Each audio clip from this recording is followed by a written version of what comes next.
Once upon a time, in a land oppressed by the powerful Midianite army, there was a young man named Gideon.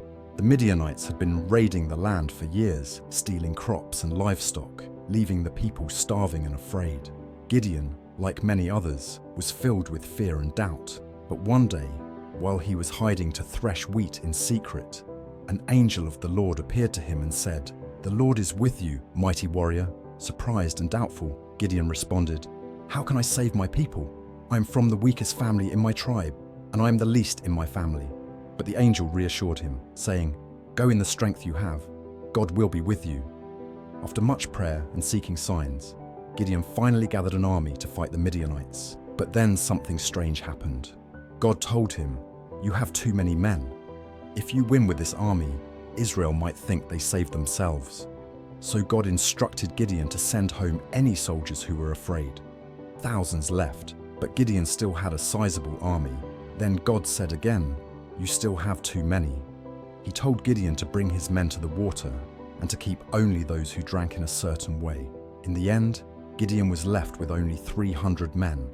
Facing a vast army with just 300 soldiers seemed impossible. But Gideon trusted in God's promise.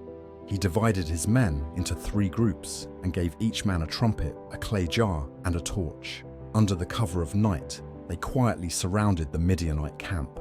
At Gideon's signal, they blew their trumpets, smashed the jars, and held their torches high, shouting, "For the Lord and for Gideon!" The Midianites were thrown into a panic. Believing they were under attack by a massive army, they turned on each other in the darkness and fled.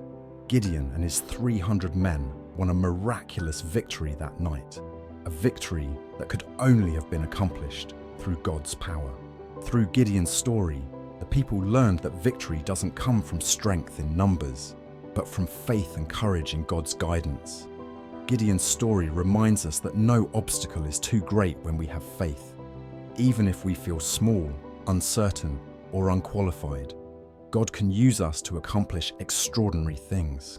This tale of Gideon's courage shows that true strength isn't about numbers or power. It's about trusting God and taking action with the gifts we have.